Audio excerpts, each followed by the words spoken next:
definitely to hear, to see the people that are here is a good thing. That we can actually get something done, and to have all our representatives here, and I thank you for coming. The one thing is, and I found it really kind of interesting, Mr. Strange, you said something about inviting us and saying that you will still care for the sick, which is the oath that the hospital took. And we're going to keep showing up. That's a big point. We don't want to show up in the emergency room. We don't want to. We don't want to rack up those bills like Trixie said.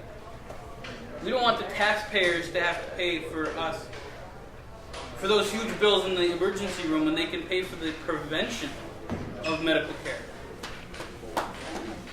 And not the accidents that are going to happen. We want prevention care, not death care. Prevention. But that's where it's going right now, right. Because they're taking the money away that I for my diet, so my health is bam. It's going to the toilet. But now you said that now we need to make that change. We need right. to get the prevention care. We need to take care of everybody who's out there. We need to get that flu shot and not go in the hospital sick with the flu. I think we have time for one last comment. Don't even do that, brother. Don't even do that. I'm thinking about like way back when I was in Washington, D.C., where I'm from, when I met Steve O'Neill in the Reagan era. And this reminds me of the Reagan era. I don't know if you all remember that, but Ronald Reagan got in office. Homelessness was a big, big issue. I mean, everything was being cut from GAMC to this, that, and the other, stuff like that. And we were going around having people with the right to vote for Initiative 17 for homeless people. You know, this is reminding me of the same thing all over again. Mr. Huntley, you say GAMC is the second on the list. My friend, excuse me, fuck the second, why not being the first? I mean, it's to the point where, you know, I am on GAMC. I am on that, you know, and I have worked from the day I came up to Minnesota to the day I died, you know, but at the same time, it's like, we always got to take a second step backwards to get a 3-step forward, to get something that is rightfully belong to us. But yet and still, you want us to go out there and vote, and participate in this, and participate in that. And I ain't got nothing against voters, it's still right to do that. But when it comes down to crunch time, who do you really count on? It's us poor folks.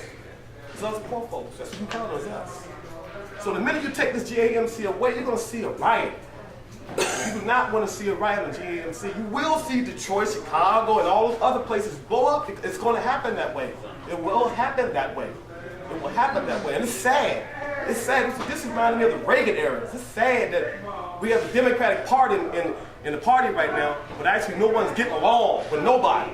It's tit for tat, you know. So what, we got a black American president? Yippee! But still it's tit for tat. It's tit for tat.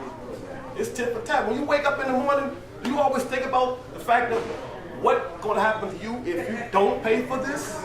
You know, when you go to bed, do you always think about who you're going to cut? What senior citizens woman going to, you know, not have to buy her diabetes pill or something? I mean, do you all have any idea that seniors these days cannot even get a loaf of bread?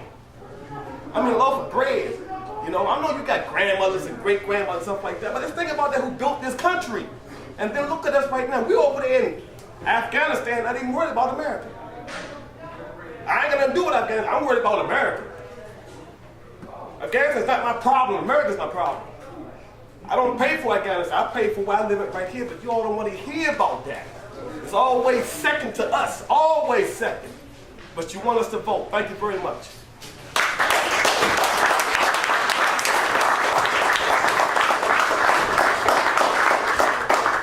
We came together this afternoon to hear about general assistance medical care. And it is obvious that solving this problem does not solve all of the problems in our country related to poverty, related to health care.